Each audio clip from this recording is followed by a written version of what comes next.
ressentiez ou que vous avez ressenti il y a un certain temps, peut-être une semaine ou deux, en ce moment peut-être encore dans vos relations, n'était pas un accident. Si au contraire, c'est exactement ce dont vous aviez besoin pour vous libérer.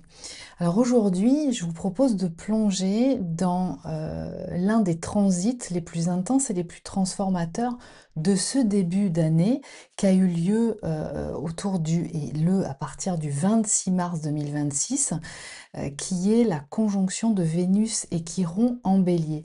Alors certes, ça fait déjà 2 semaines, depuis le 26 mars, à partir du 26 mars, que vous avez pu le ressentir, que nous avons tous pu le ressentir. Mais c'était important, à mon sens, de rentrer en profondeur justement dans ce qui a pu se passer et qui peut vous donner éventuellement des indicateurs de ce qui a pu se jouer, de ce que vous avez pu ressentir. Donc on va rentrer justement dans les explications aujourd'hui de ce que ça a pu signifier concrètement pour vous, pour nous, pour nos et vos relations, pour votre capacité à aimer et à être aimé.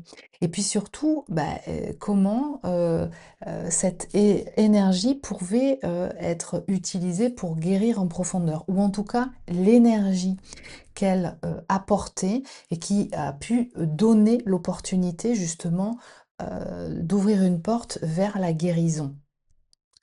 Alors, encore une fois, je vous propose cette lecture-là, même si elle est déjà passée, parce que ces dernières semaines ont été très intenses. Et d'ailleurs, vous pourrez dire en commentaire, hein, si vous avez senti, et à quel niveau vous avez senti, si vous l'avez été touché, remué.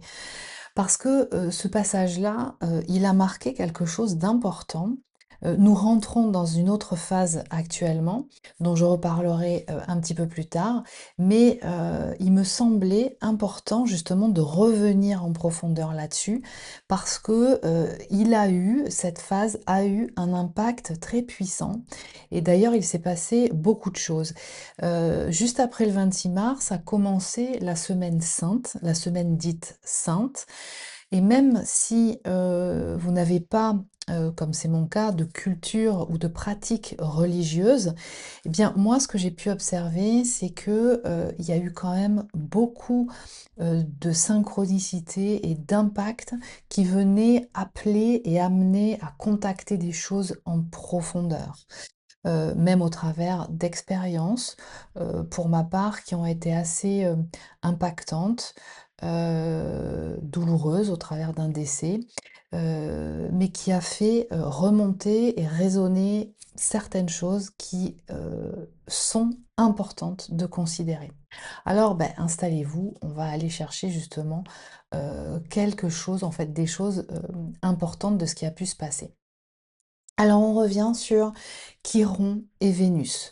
De quoi parle-t-on vraiment? Donc je vous rappelle, là on se situe au 26 mars et en suivant. Quelquefois ça peut se ressentir quelques jours avant et par la suite. Alors je vous rappelle aussi que la lecture astrologique, la lecture de la concordance cosmique en fait de planètes est une grille de lecture qui est très pertinente, mais qui, en même temps, donne une opportunité, de certaines choses, concorde et facilite certaines énergies, dont on dispose.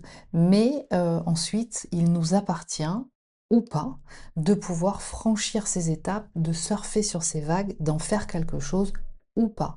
Si, même si une lecture astrologique, ne serait-ce que dans votre, bilan, ou, carte de naissance astrologique peut donner énormément d'indications sur vos orientations, ce qui vous correspond, votre objectif d'âme, d'accord, dans le nœud nord, le nœud sud, ce que vous avez à résoudre, les freins, etc.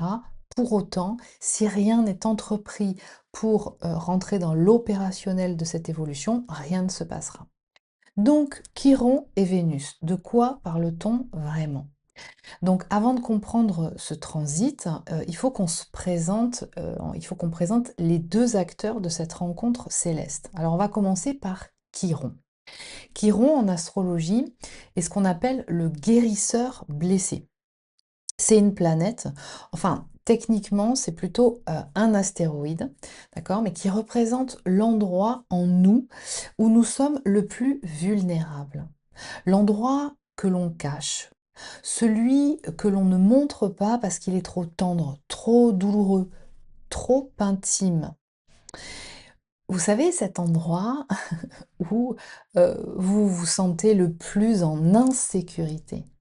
Là où vous doutez de vous-même, là où vous avez peur d'être rejeté, d'être jugé, de ne pas être suffisant ou suffisante. Vous voyez, ben ça c'est Chiron. C'est votre blessure centrale. Mais, et c'est là que ça devient beau, c'est que Chiron, c'est aussi le médicament. C'est la blessure et le chemin vers la guérison. C'est tout à la fois. Alors maintenant, Vénus. Vénus, ben, vous la connaissez, c'est la planète de l'amour, de l'intimité, des relations, de la beauté. Elle gouverne la façon dont vous vous sentez connecté aux autres, comment vous donnez et recevez de l'affection, et puis aussi, et c'est fondamental, la valeur que vous vous accordez à vous-même. Alors imaginez maintenant que ces deux énergies qui se rencontrent, qui se fondent l'une dans l'autre. Et ben, Vénus qui ouvre le cœur et Chiron qui plonge une lumière. Eh bien, une lumière qui révèle ce que vous y aviez caché depuis peut-être des années. C'est exactement ce qui s'est passé le 26 mars. Le bélier, une énergie de feu et d'engagement. Et c'est pas tout. Parce que cette conjonction, bah, du coup, elle se passe dans un signe très particulier qui est le bélier. Et ça change absolument tout. Le bélier, c'est l'énergie de guerrier, c'est le feu, c'est l'action, la clarté, le courage. C'est je vois ce que je veux et j'avance. Quand Vénus, elle entre en bélier, ce qui s'est passé d'ailleurs dès le 6 mars, elle prend une toute autre saveur. Exit les petits gestes discrets, les demi-mots, les sentiments gardés pour soi. En bélier, Vénus, elle dit « je t'aime et je te le prouve par mes actes ». Elle dit « tu peux compter sur moi, je serai là jusqu'au bout ». Aucune question posée. C'est un amour audacieux, direct, courageux. Il ne se cache pas, il n'attend pas, il agit. C'est une très belle expression de Vénus, n'est-ce pas? Mais il y a une ombre à cette lumière. Parce que le bélier, dans son côté ombre, peut aussi rester engagé dans quelque chose par principe, même quand ça ne sert plus à rien, plus vraiment, par fierté, par peur de perdre ou de paraître inconstant, ou tout simplement parce que l'engagement lui-même est devenu plus important que la relation. Et c'est là que Chiron intervient. La fracture. Où êtes-vous blessé dans vos engagements? Et on parle de ça. Cette conjonction nous a amené à contacter et à rentrer en profondeur, à nous poser des questions quant à nos engagements dans la relation intime, dans la relation de couple.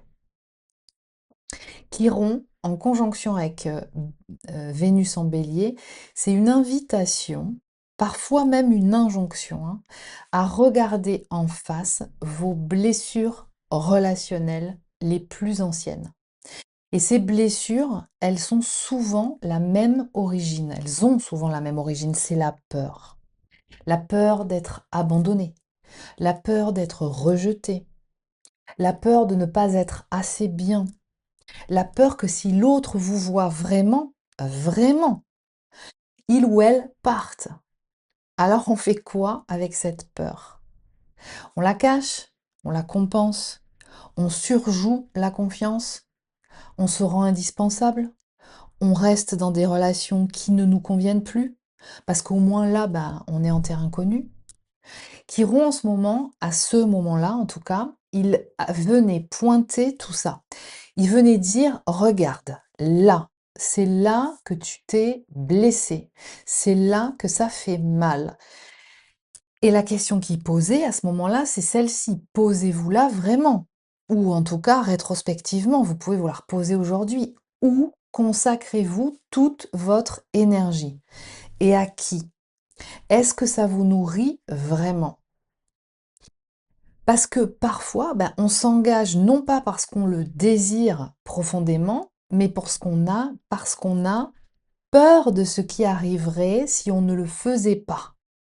Et ça s'appelle rester pour de mauvaises raisons.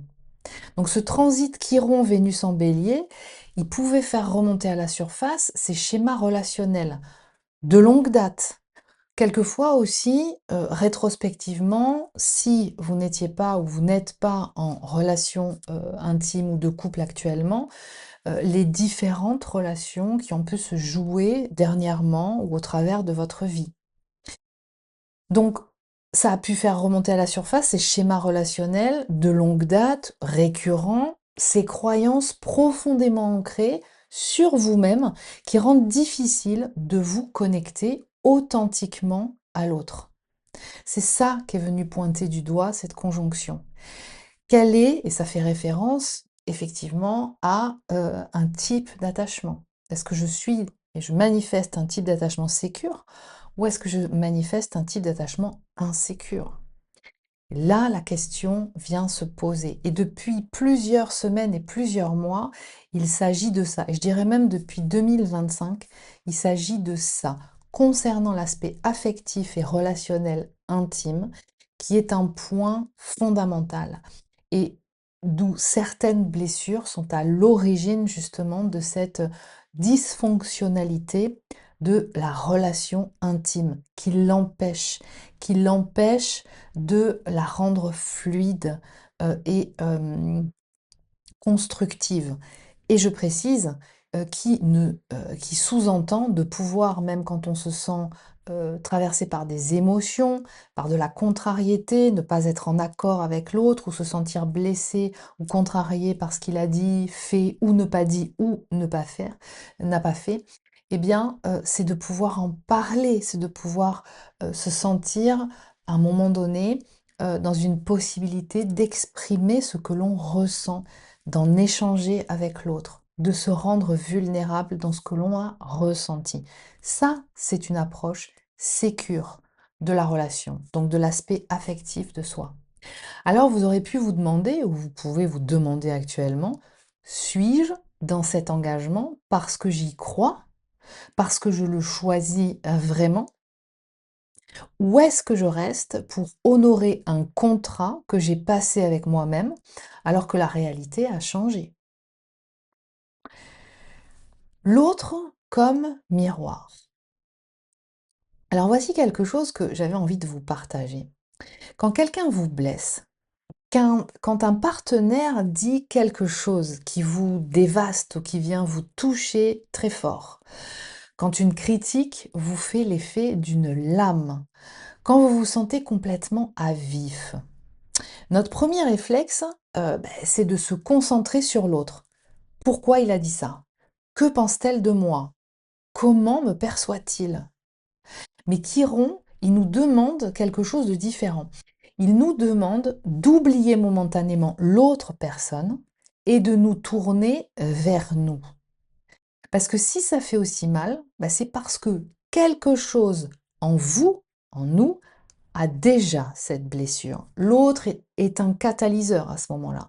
L'autre n'a fait que l'effleurer, cette blessure. Là où c'était déjà tendre ou qu'il y avait effectivement cette plaie qui était à vif. L'autre personne apparaît dans votre vie comme un miroir ou un catalyseur. Elle révèle une plaie que vous portiez déjà, souvent depuis très longtemps. Souvent depuis si longtemps que vous ne saviez même plus ou pas qu'elle était là. Et oui, le premier réflexe, c'est la colère. Je le déteste. Qu'elle s'en aille, ou c'est entièrement sa faute. C'est humain. C'est même sain pour commencer, hein. C'est-à-dire que là, on est traversé par des émotions à fleur de peau qu'on peut associer à la personne qui a déclenché cet état en soi, qui l'a réveillé.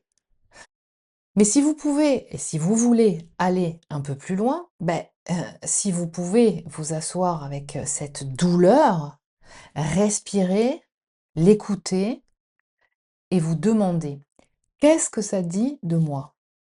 Quelle blessure ancienne est-ce que ça réveille?» Alors là, vous n'êtes plus en train de subir, vous êtes en train de guérir. En tout cas, vous commencez à pouvoir ouvrir une porte, et c'est ça hein, que les énergies cosmiques nous apportent. Elles fonctionnent en proposant et nous disposons. C'est-à-dire qu'il y a une porte qui s'ouvre à un moment donné parce que la concordance planétaire ou l'alignement planétaire crée la possibilité d'accéder à un espace où un certain nombre de choses sont possibles, mais encore faut-il vouloir s'y engager et faire la démarche d'ouvrir cette porte. Quand c'est le moment, en tout cas, l'opportunité est là. Et donc, c'est exactement l'invitation de Chiron concernant ces blessures activées au niveau relationnel intime. L'ombre, ce que vous cachez. En psychologie, et notamment dans le travail initié par Carl Jung, on parle de l'ombre pour désigner ces parties de nous-mêmes que l'on garde secrètes, cachées.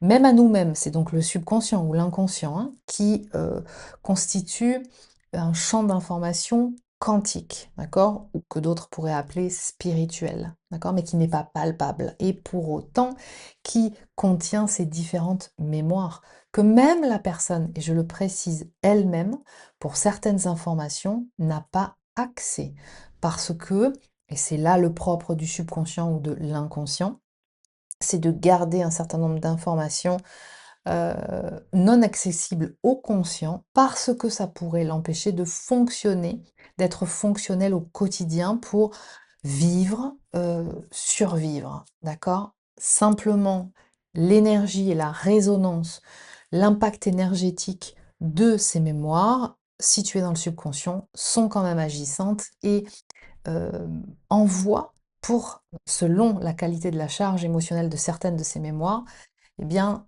des informations qui ne sont pas conscientisées, mais qui sont agissantes au travers du corps, du système nerveux, qui peuvent générer certains comportements, une suractivation du système d'alarme par l'amygdale, qui fait qu'on peut se sentir en fait en mode détresse, danger, survie, sans quelquefois pouvoir mettre le doigt dessus, ce qui est à l'origine de tout ça. Donc ce sont nos hontes les plus profondes, par exemple, nos peurs les plus inavouables, ces aspects de notre vécu que l'on n'ose pas montrer parce qu'on est convaincu que si l'autre les voyait, il ou elle s'enfuirait. Et c'est exactement là que Chiron plonge sa lumière, donc en tout cas la plongée dans cette période-là, à ce moment-là. Et donc à ce moment-là, il vous posait cette question directe, presque inconfortable. Y a-t-il une blessure profonde, un secret en vous que vous avez enfoui parce que vous aviez trop peur d'être rejeté si vous le partagiez? Et qui plus est, avec quelqu'un de confiance, dans la relation intime.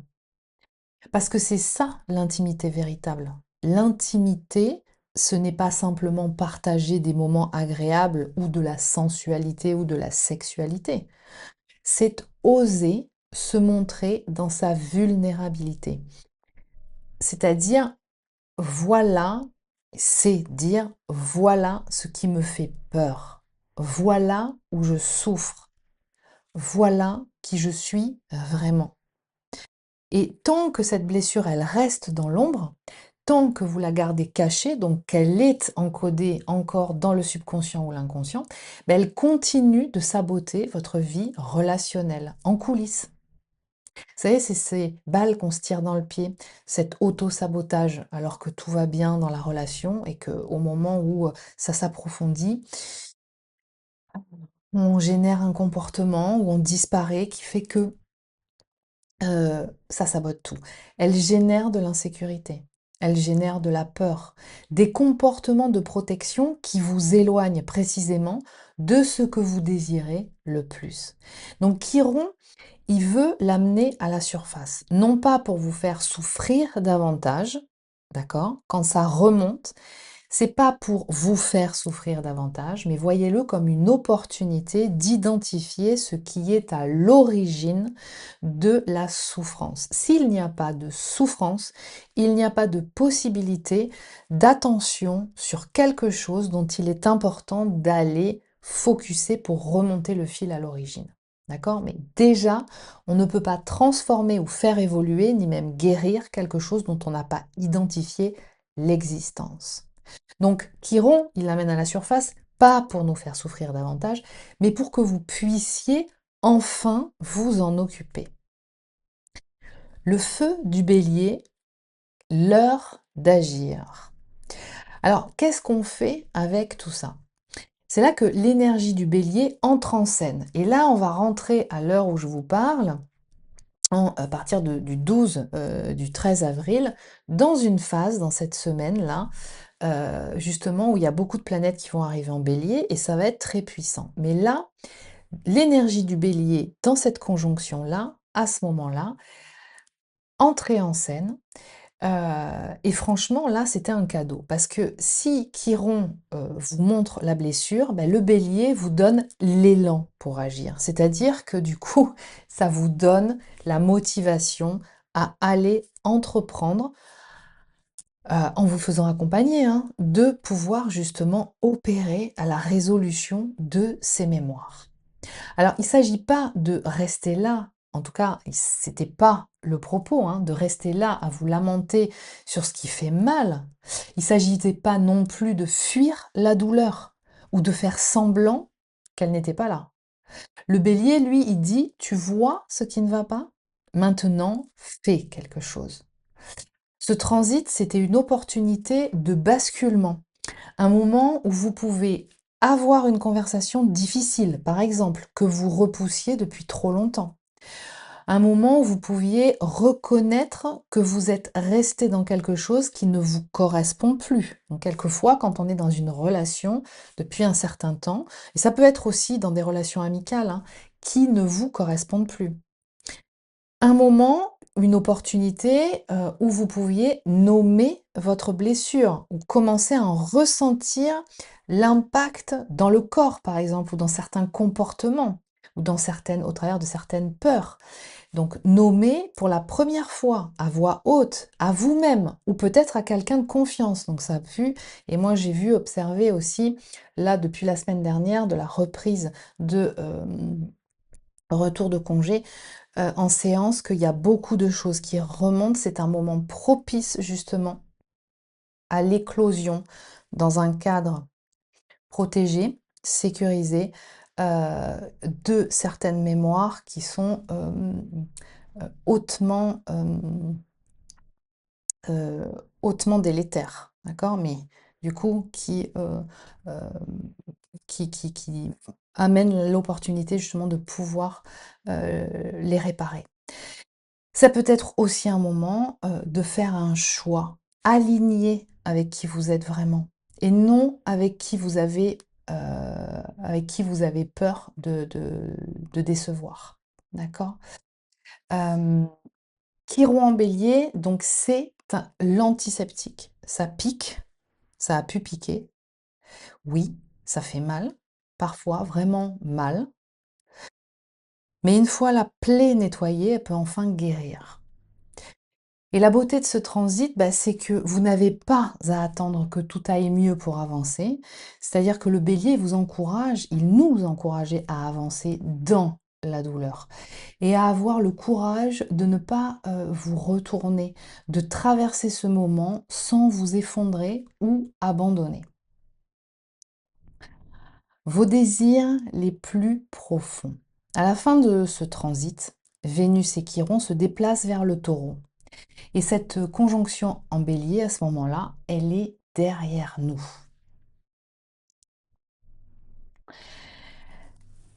C'est pourquoi ce moment, il était précieux. C'était une fenêtre, mais qui s'est refermée. Donc voilà aussi ce que nous apporte la grille de lecture de l'alignement planétaire, c'est qu'il y a des fenêtres, des moments où il est possible d'accéder par une porte pour opérer, pour faciliter certaines opérations, mais qui se referment à un moment donné. C'est un peu comme quand on va surfer, d'accord? Tous les moments sont pas propices pour ça. Il faut capter en fait, hein, la météo, le coefficient pour pouvoir justement, savoir quand est-ce qu'on peut sortir à la planche. Parce que sinon ça sera pas efficace, hein. On peut attendre longtemps, voilà. C'est pourquoi donc, ce moment et à ce moment-là, vous aviez l'opportunité de prendre un moment pour vous poser ces questions. Vraiment, vraiment, vraiment, véritablement et pas en surface. Que voulez-vous vraiment dans une relation? Et là, depuis 2025, ce que j'ai pu observer, c'est que vraiment l'aspect relationnel est, intimement, en tout cas, on est invité à aller y accéder en profondeur de soi. Qu'est-ce qu'on veut vraiment dans une relation? Pour ne plus se retrouver dans des relations qui, au final, ont été, manifestées au travers de ce qu'on vibrait et donc, d'un certain nombre des blessures qu'on pouvait porter. Et donc, l'autre se présentait ou nous, nous retrouvions à croiser le chemin de l'autre, quelque part par mimétisme, bien qu'inconscient. Donc, que voulez-vous vraiment dans une relation? Autre question, quels sont vos désirs les plus profonds? Ce que vous n'osez peut-être même pas vous avouer. Est-ce que vos engagements actuels sont alignés avec ces désirs? Ou est-ce que vous courez après quelque chose que vous avez dépassé, d'accord? Qui ne vous correspond plus ou qui ne vous amène pas sur le chemin qui est le vôtre ou qui ne contribue pas à vous y amener ou qui vous écarte du chemin qui est le vôtre. Parce que la guérison que Chiron propose, c'est pas elle n'est pas que rétrospective, elle est aussi orientée vers le futur. Et n'oubliez pas que 2026, c'est vraiment l'invitation à mettre en place quelque chose dans, d'ailleurs, différentes choses dans différents aspects de notre vie, qui est destiné à fonctionner longtemps. C'est pas en mode one shot, c'est-à-dire, ah tiens, je croise quelqu'un, qui me plaît bien, une énergie sympa, ça le fait, c'est rapide, OK, allez hop, on va faire un bout de chemin ensemble.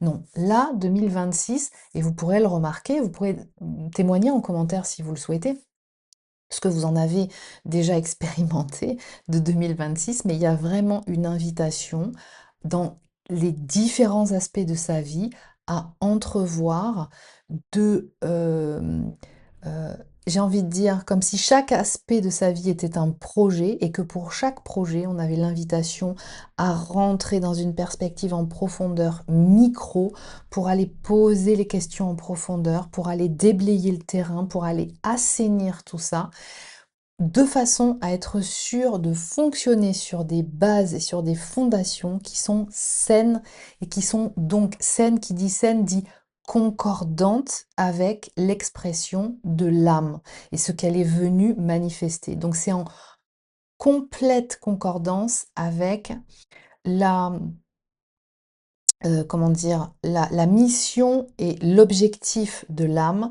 et donc c'est complètement lié avec son potentiel d'évolution, sa capacité d'évolution. Donc au niveau relationnel, c'est ce que nous a apporté justement, cette conjonction-là, c'est de se poser la question et de rentrer dans le détail de où est-ce qu'on en est dans notre capacité à, maintenir et à vivre dans l'intimité d'un lien de couple. Donc, elle vous libère de ce qui vous retenait pour que vous puissiez aller vers ce que vous désirez vraiment et qui est pleinement concordant avec votre âme. Et non pas en mode impulsif, sans avoir été en profondeur de ce qui se passe. Et c'est en allant en profondeur de ce qui se passe que je peux identifier ou commencer à conscientiser, ça peut être avec l'aide d'un professionnel, justement. Je sais qu'en séance, on aborde et vous allez souvent beaucoup toucher cet aspect-là de vous. S'il y a quelque chose qui est dysfonctionnel, qui se traduit par un type d'attachement insécure, par exemple, eh bien, vous allez le toucher du doigt. Et ça va être important pour être en mesure déjà avant toute chose, de revoir ça en soi, de le faire évoluer vers une relation plus sécure à soi-même et donc avec l'autre pour pouvoir enfin pouvoir vivre l'amour concret dans la matière avec l'autre qui correspond à votre énergie et de pouvoir vraiment le sentir. Voilà. Et pour savoir comment ce transit vous touche personnellement, alors vous pouvez éventuellement, si vous êtes un petit peu féru ou que vous avez l'habitude, regarder notamment dans quelle maison se trouve le bélier dans votre thème natal. Voilà, et ça peut indiquer un peu plus précisément le domaine de votre vie qui pouvait être le plus activé, ou l'aspect qui pouvait être le plus activé par cette influence. Et puis ensuite, on arrive au 10 avril. Là, on est il y a quelques jours. Et le 10 avril, là, ça nous apporte la sagesse relationnelle. Après cette période de profonde introspection avec des choses qui ont pu être inconfortables, bien vous voyez comment les choses sont bien faites. Il y a du coup, et ça sera aussi, c'est une opportunité, mais est-ce qu'on va surfer la vague ou pas? Ça dépendra de chacun. De pouvoir justement, issu de ce qui s'est passé, de ce que ça nous a donné à contacter au niveau relationnel, eh bien une invitation à une sagesse relationnelle. Et là, on est dans le dernier quart de lune en Capricorne, avant effectivement la lune du 17 avril de cette semaine. On avance maintenant du coup dans le temps, donc 2 semaines après la conjonction Vénus-Chiron, on se retrouve au 10 avril du coup. Et ce que le ciel nous offre ce jour-là, eh ben, c'est quelque chose de différent, c'est quelque chose de plus silencieux, mais tout aussi puissant. C'est le dernier quart de lune en Capricorne, et si Vénus-Chiron nous a ouvert, mais quelquefois parfois brutalement, à nos blessures, ben, cette lune-là, elle nous invite à faire le bilan, à intégrer la fin d'un cycle. Ce dernier quart de lune, il clôture un cycle lunaire qui a commencé avec la nouvelle lune en Poisson, qui était un cycle entièrement dédié aux relations. Et du coup, la nouvelle lune en Poisson, c'était l'invitation à ouvrir le cœur, hein, malgré les blessures. La pleine lune en Balance, c'est la mise en lumière de l'état de vos relations. Et maintenant, le dernier quart en Capricorne, c'était l'intégration. C'est la phase où on pose ses bagages, où on regarde ce qu'on a traversé, d'accord? Et où on choisit ce qu'on emporte avec soi pour la suite.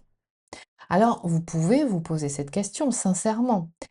Qu'est-ce qui a changé en vous ce mois-ci, dans votre capacité à vous connecter à quelqu'un, si vous avez déjà commencé à ressentir quelque chose, ou bien à vous-même aussi, dans votre capacité à vous connecter à vous-même, avec votre cœur grand ouvert? Est-ce que vous voyez quelque chose qui a évolué? L'énergie du Capricorne, c'est bâtir quelque chose de durable.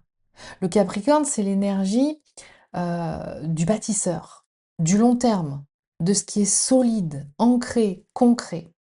Appliqué aux relations, ça donne une question très claire. Est-ce que j'investis mon énergie dans quelque chose qui tient debout, qui a du sens, qui me correspond vraiment?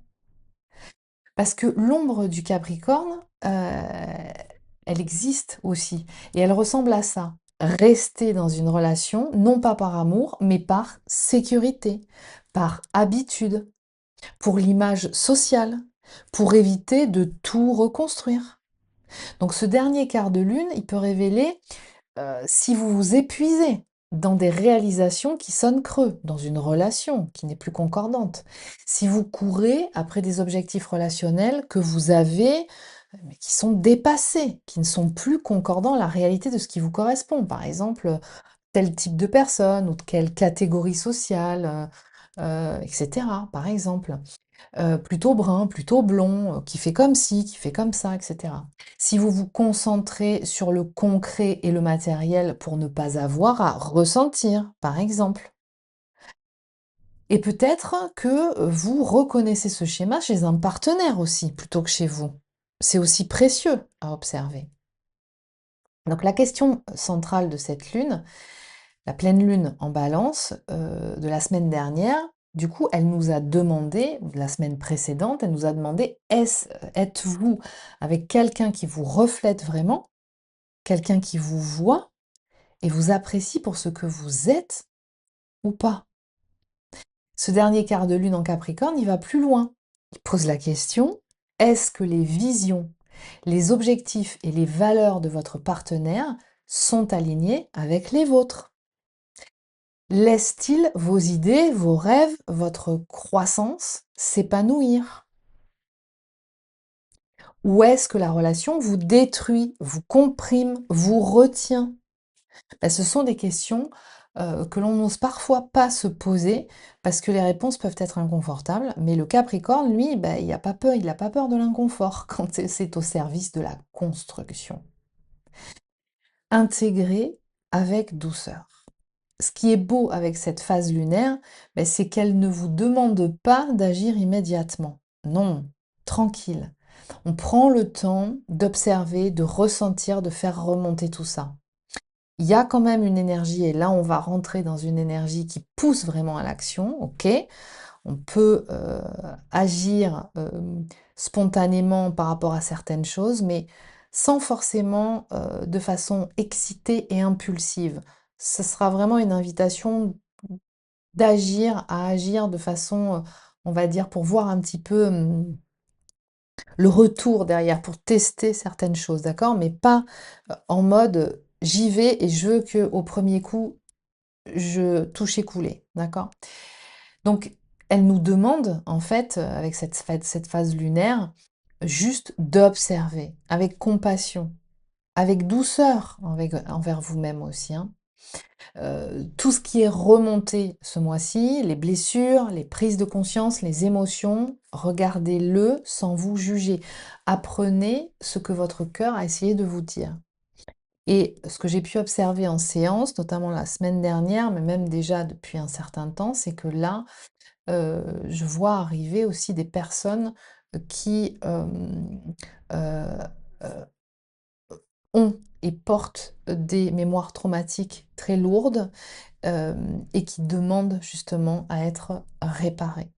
Donc il y a, ces derniers jours, beaucoup de remontées concernant des mémoires traumatiques, assez puissantes. Donc là, il y a vraiment, et ça, je réitère, hein, ce que j'ai déjà dit, hein, c'est ça aussi, hein, contacter, un certain nombre de mémoires et réparer. Et ce type de mémoire, vous pouvez pas les contacter seul, hein. L'exploration, c'est pas la même chose que la reprogrammation et ce genre de mémoire, il vaut mieux pas aller ouvrir la boîte de Pandore tout seul ou au moyen de substances. Parce que quand ça vous remonte à la tête, pète à la figure, alors que justement le subconscient est fait pour justement les maintenir, pour éviter tout drame, d'accord? Ou euh, choses hautement inconfortables, hein, qui peuvent aller loin, hein, quand ça pète à la figure, hein. On peut se donner la mort, voilà. Donc c'est en ce sens que je vous conseille fortement de vous faire accompagner, que le cadre soit vraiment sécurisé pour pouvoir justement aller contacter ces mémoires et pouvoir les réparer. Donc tournez vers la nouvelle lune en bélier. Maintenant, on va regarder vers l'avant. Dans une semaine arrive la nouvelle lune en bélier. Moins d'une semaine, 7 semaines, le 17 avril. C'est un nouveau départ, une nouvelle impulsion, un nouveau cycle. Et ce dernier quart de lune dans lequel on est encore, là, ces quelques jours, en Capricorne, c'est votre préparation. C'est le moment d'ancrer ce que vous avez appris, de libérer les derniers schémas relationnels qui ne vous servent plus. et de vous alléger. Alors je pense qu'il va encore y avoir, notamment si vous expérimentez le couple universel, donc ce couple alchimique, forcément ça, ce type, de mémoire en lien avec le relationnel, c'est quelque chose d'important à contacter. Peu importe l'origine des mémoires, transgénérationnelles, karmiques, collectives, peu importe. C'est quelque chose qui va être très important à les contacter. Et vous allez le sentir, la poussée, l'élan de faire quelque chose avec ça va pas vous laisser tranquille en fait, hein, parce que ça demande, à être, réparé, car l'impact d'un couple alchimique est, pas seulement sur soi-même quand on opère de réguler, de réparer ses mémoires, mais aussi dans tous, les personnes autour en fait, hein, au niveau générationnel et puis, relationnel des gens assez proches. Hem Pour que, du coup, voilà, l'invitation, de ce quart de lune en Capricorne, est votre préparation. Donc notre préparation, le moment d'ancrer, donc ce que je disais, ce que vous aviez appris, des choses qui vous servent plus, de vous alléger, pour que justement, à la nouvelle lune, vous puissiez vous lancer vers ce que vous désirez vraiment, avec clarté, avec intégrité, avec votre cœur pleinement aligné. Mais cet alignement ne peut avoir lieu tant que ces mémoires sont encore agissantes en vous. Donc,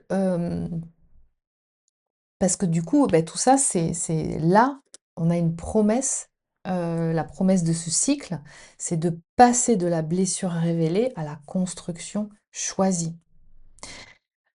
Donc de Chiron qui pointe la plaie au Capricorne qui pose les fondations de ce qui vient, après. Et donc, bah, voilà, vous savez, maintenant, ce qui s'est passé durant ce transit Vénus-Chiron en Bélier, ce qu'il avait à nous offrir. Pas juste de la souffrance, pas juste de l'inconfort, mais une opportunité réelle de, vous libérer, de nous libérer de nos blessures relationnelles les plus anciennes pour aller vers des connexions plus authentiques, plus épanouissantes avec les autres et avec soi-même, avec vous-même. Parce que du coup, au fond, bah, c'est ça la promesse de Chiron, hein, c'est vos blessures les plus profondes peuvent devenir vos plus grandes sources de sagesse. Voilà. Alors, vous pouvez répondre en commentaire si vous en avez envie, mais j'ai une question pour vous. Quelle est la blessure relationnelle que ce transit met en lumière euh, à cette période-là, ou a mis en lumière? Peut-être que vous y êtes encore. Alors, vous n'avez pas besoin de tout partager, hein, si vous ne le souhaitez pas, mais quelquefois, de nommer, de dire, bah, ça commence par ça, juste un mot, même avec une phrase, c'est un premier pas, hein, vers la suite. Et puis si cette vidéo, bah, vous a touché, si vous a aidé à mettre, des mots sur quelque chose que vous avez pu ressentir, vous pouvez la partager à quelqu'un peut-être, qui en a besoin. On se retrouve, bien vite. N'oubliez pas de liker si vous aimez le contenu que je vous partage, parce que ça fait vivre la chaîne aussi, et je vous remercie de votre fidélité.